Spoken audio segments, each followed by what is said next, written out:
Hi. So let's start with you. How many of you just go to hear live music from time to time? Okay, a few of you.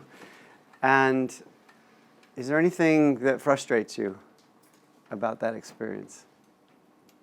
Yeah. Waiting in line. What was that? Waiting in line. Waiting in line. Anything else? Yes. I'm too short, so I can't see the band. She's too short. She can't hear the band. Yeah. Using it as a buddy opportunity for a conversation and ignoring the phone. Yes. Conversations. So. Venue size? Venue size. Too big? Too small? Too big. Too big. Ticket prices. Ticket prices. A lot of problems. Anybody else? Yeah. In the back. Phones. Not getting the recording of like the amazing evening and all the sound. So not even getting it something to capture afterwards. Yeah. So for me, I was sitting at a bar, literally sitting at a bar in Soho, and I was with two other guys, and I'll get to them in a second. And like you, I just felt that there was something wrong. In fact, a lot of things wrong. The band was the Friendly Fires. It was around 2010. And it just struck me and the other guys, and we were chatting before the band started, that everything was wrong. Pretty much everything was wrong about the experience. Half the room was talking. And so the band's playing, and this is not a picture of the Friendly Fires, by the way. Any of you who know them, they don't look like that. But this is, I didn't have a picture that this is indicative. And everything was wrong about what was going on because people were talking, and people were texting. And you knew that they were texting, and it wasn't about how great the band was. It was about something at work. And you could hear the clang of the bar in the background. Anyone been at a gig where you can hear the beer bottles? In fact, it was so loud that it was louder than the quiet moments of the band. And yes, it was expensive to get in, and just thing after thing after thing. And I'm going to connect to mystery in a way that we set something up to help, in a very small way at the time, just solve some of these things. And then fast forward to today, and there are other problems, and we've all been to gigs like this with this sea of phones. And in fact, I've been to gigs where I really can't see the band. I'm not all that tall, and I can't see the band, and you can see what's going on stage through the phone or the big phone of the person in front of you. So it just continues on. So in terms of mystery, we set up something not intentionally to be mysterious, but where we didn't announce who was going to play. We didn't announce where it was going to be. You had no idea who was going to be there. And so I'm going to just talk about that theme. But first introduce the people I was sitting with on the night. Now, this guy's name is Rocky Start. And it really is. And it's funny is his father didn't get the joke until he was like, really? 5 years old. And Rocky Start, it's a kind of weird person to decide to go into business with, but I did. And he was the sort of like me, the marketing guy. And then this was the other guy. He is as intense as he looks. He went by David Alexander, a guy from Belfast who called himself Passion 8 Dave. And so it was the three of us at this bar pontificating about all these problems in live music. And this was where we had the first one, which was back in that year I mentioned, around 2010. And it was at Dave's house. And we just asked everyone to be quiet. We just said that's the only rule from the first night. Dave was the one who played. There were 8 people there. We just said, just focus on the music for a change. And something magical happened. No one talked, and it was so quiet in that room, you could hear the clock in the background. He had this big old grandfather clock, and you could hear it ticking. And none of us had been to a concert where it was quiet in a long time, if ever. Now, having a gig in a living room is nothing new. It's been going on for centuries. But for us, it was refreshing. And that night, just all of us together, we felt, wow, this is a little bit different. So we did a second one, and we did a third one. And it just kind of started to grow. And so it ended up very soon where we had more people, almost like today, that we could fit. And so by necessity, the first mystery was we're not going to tell you where it is, because if we announce it and it's my house and there are too many people, it's not going to be okay. So we didn't announce where it was out of necessity, but it also became a bit of fun. So you never knew where you were going to go, and still today, you never know exactly where they're going to be. So that was the first thing that we set up. And then, why do you think we didn't announce who was playing? Anybody? Because it's mysterious. Mysterious? To get people to discover new things? Yes. It was to get people to discover new things. It was like, well, I wouldn't necessarily go out to hear a beatboxer, but we're going to throw it onto our evening because we have 3 musicians play, and you can discover something new, or classical, or whatever you want. There was another reason that was even more fundamental. We never believed, and still don't, in headliners. I always thought it was strange that the big act, in the big letters, that they're the top act, and then the little tiny support act. We feel at Sofar that everybody is equal. All musicians are equal. We don't highlight anybody. And so you get 3 diverse bits of music, and it's all the same. And what it allowed us to do is just judge people on their merits of the music, not how many Facebook likes they have. So when these guys rocked up in 2011, I didn't know who they were. They went by Bastille, and they were terrified. So one thing about Sofar is playing on a stage like, it's not even a stage, on this, where nobody's talking, everyone's looking at you, is really unusual for a band. Because first of all the lights are on you. Second of all, everybody's talking, and it's not quiet. And so Dan, the lead singer with the funny hair, he was really, he and all of them were nervous. They were just chugging wine in the background. And I said, okay, not only that, like what Victoria did earlier, I said, get people to high-five each other and maybe sing along. Because I think it's always nice when people try to sing to a song, and they're like, really? And they played their song Pompeii, which, again, no one in the room knew, because no one in the room had heard of them, and everyone started to sing along.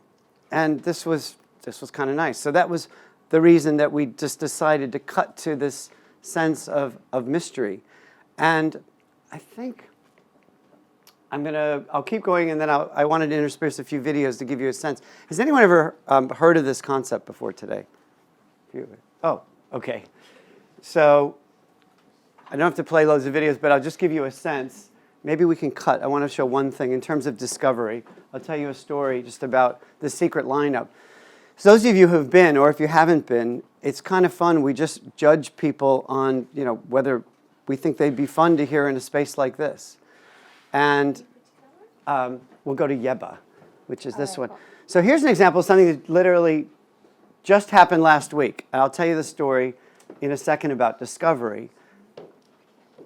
So the point is, so Ed Sheeran heard this track, and he was asked on a major radio station in the States, hey, tell us about somebody new you've discovered. And he had just seen this video, and he said, Yeba. And the radio station, which is quite a big one, Z100, broadcast it, and lo and behold, a lot of people started discovering it. We got calls like, who is this person? Someone from Island Records, who is this person? And the #1 agent in America said, I've listened to that video, which we can send around afterwards for you to see it.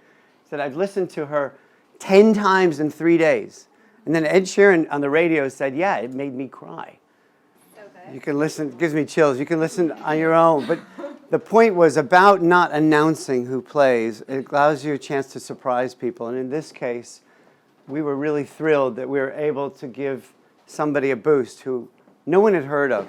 So that was the first sense of mystery, and it still happens today. And let's talk a little bit more about mystery. So who's attending? For those of you who have been, you really don't know who's going to be there. And I remember I went to one not long ago, also in New York, and sitting next to me, I'm a friendly person. I just started talking to the woman there. I had just had dinner with a friend who was an actress who talked about how difficult it is to be an actress in New York City, or any city, actually. And she went on. And so I sat next to this woman I just met, and I said, so what do you do? And she said, well, I'm an actress. And I'm like, gosh, I've just been hearing how hard it is. And she's like, yeah, it can be difficult. And so I said, well, what are you doing to get yourself noticed? And she kind of just smiled and didn't say much. And then she started talking a little bit about friends of hers who are having a hard time. So we went on, and I started sort of giving her advice that she was not asking for. And then she got up and excused herself and went to the toilet. And my friend Jody, who had been listening to this whole thing, leaned over and said, "Do you know who you're just giving advice to on becoming, a successful actress?" I'm like, "Yeah, another music fan who's here sitting next to me." She goes, "That was Scarlett Johansson." I said, "Right." So I've been giving advice to Scarlett Johansson on becoming a famous actress. Great, Rafe. You've done a good job. Yeah.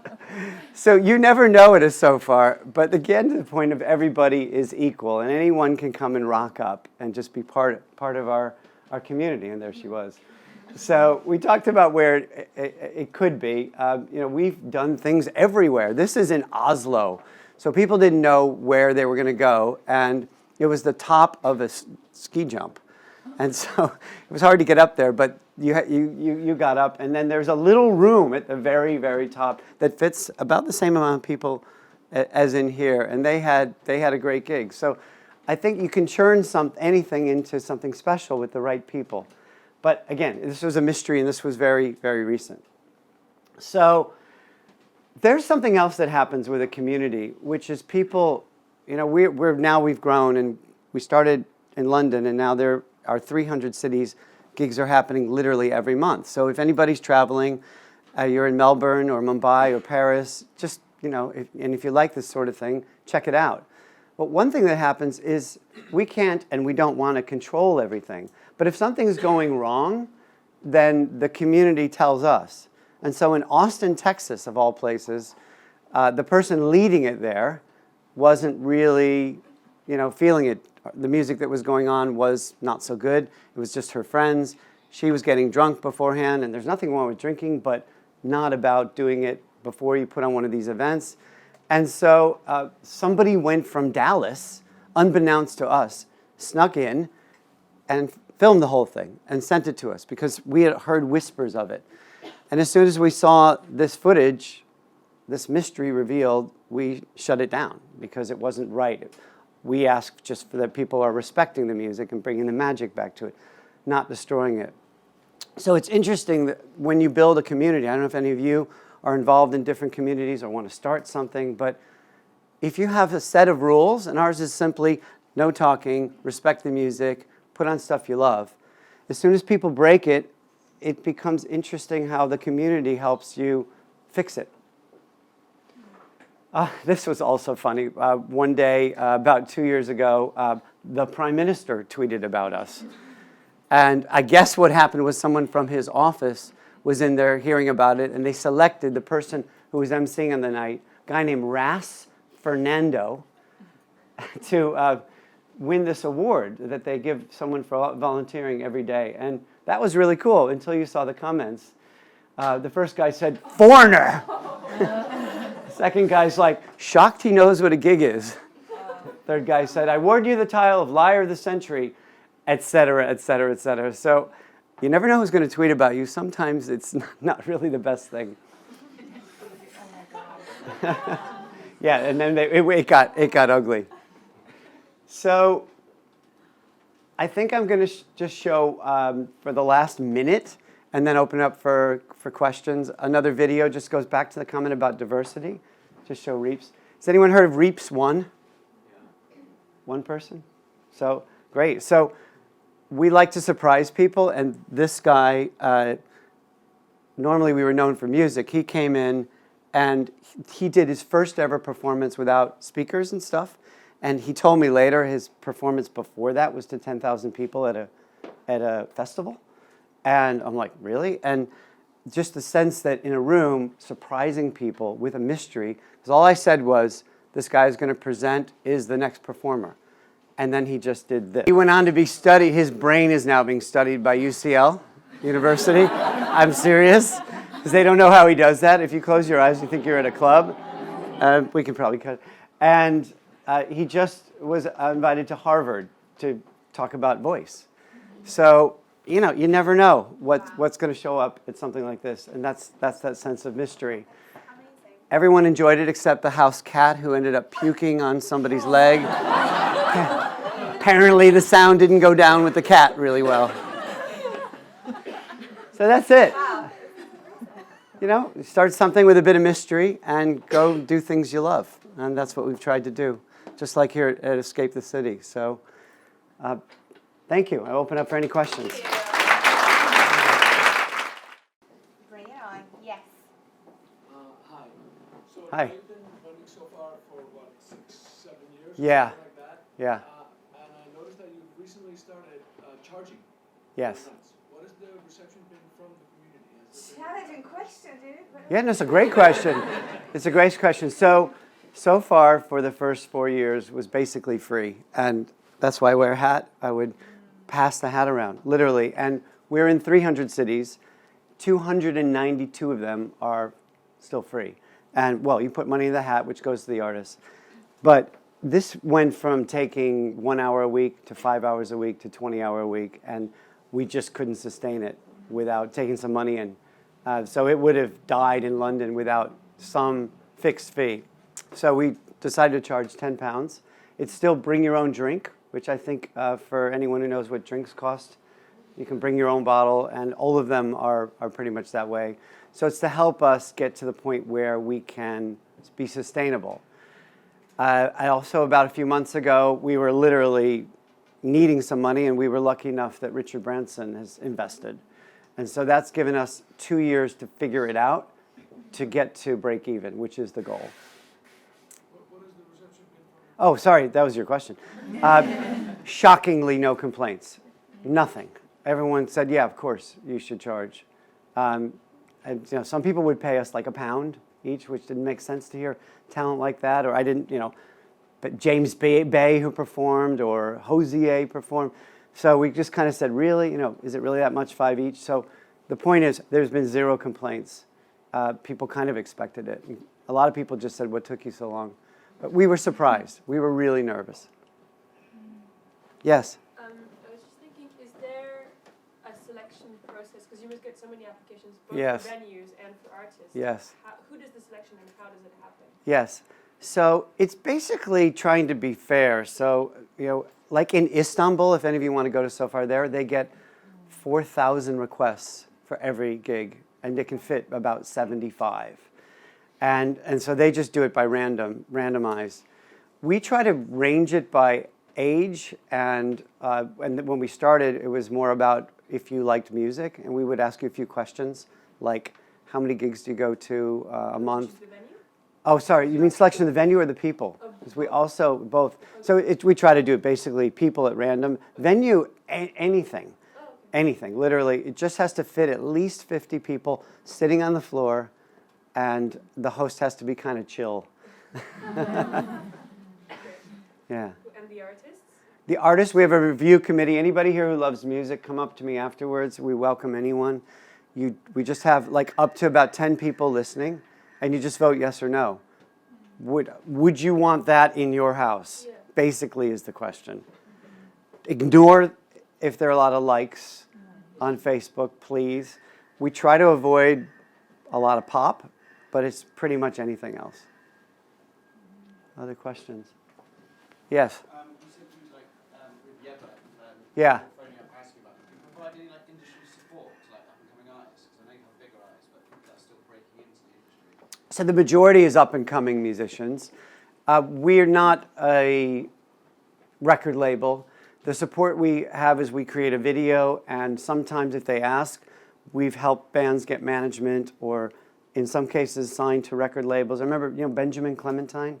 Yeah. He won the Mercury. So he played, he wasn't all that well known, and then, there may have been someone that night in the audience who discovered him. So it's more informal than formal, if that makes sense. But we try our best to help. Yeah. Oh, that was it. Up. How can you bring Sofar to a city where it's not yet? Literally just talk to me or any of the team. Just email us if you think of it. We're welcome any city. We've just launched in some cities that I can't pronounce the name of or never heard of. And it's, there's music everywhere. So literally just get in touch. Me now or afterwards. Can I get involved in a city or something like that? Yeah, absolutely. It's pretty simple, as you've seen, but we do have a bit of vetting, and there's a few things to do that we just can talk about it afterwards. Where are you from? Romania. Romania. Yeah, cool. So we're in 1 or 2 cities in Romania, and we'd love to talk about doing more. I have a question Yes. / congrats Oh. on 500 cities.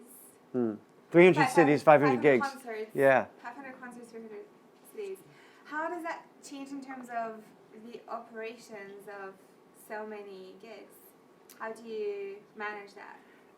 You know what? It's just a community thing, and people, as long as they're putting on good music, we empower them. Like if you're starting somewhere in Romania, to just do their thing, like you do with Creative Mornings. Just do your thing. There are, to the first question, there are some cities where there's paid staff, and they have more of a process. It's like in London, they did 100 gigs in November. It's a lot, but the majority of them do 1 a month, and that's doable. Cool. And your Yeah. attendees, is it all self-selecting who the community are? And you said it was quite random who you selected. Yeah. You obviously didn't invite Scarlett. No. You knew No. she was there. Yeah. Invite, really? Yeah. Yeah, it's totally self-selecting, and we just try to be fair and rotate it, and that's why we do more in London, because there were so many people. People were waiting 9, 10, 11 months to get into ones in London, and we just said, we're tired of saying no, so we started doing more of them. I think the main thing is that you create an environment like this, and people come together for something exciting and in a small way, and it's kind of worked. Yeah. Cool. Oh, yes. So, Babe, aren't you gonna ask me? So what's the ambition? Like, what's the bigger? The ambition has changed. When we first started, it was to get the world to shut up at gigs. And now I've ruined. I cannot go to a gig. I went to one last night at 229 Club, and everybody's talking. So it was really just as fans to get people to be quiet. And then it became to give a little boost to the question over there to artists' careers. That kind of became the second one. And now I think it's to foster and nurture this community. So again, to the first question, I would love it if anybody who's involved in Sofar, if one day we can get them a job in music, if that's what they want, or with Sofar, if we can expand to that point. So now it's just to create this environment around the world and make it accessible. Thank you. Sure. on this note, I think that was a very awesome way of ending. We'll be sticking around afterwards, so if anyone has more questions Yeah. or more, anything else you want to chat about, we'll be sticking around here. Sure. Thank you so much. Welcome. This is amazing, guys. Welcome. Thank you.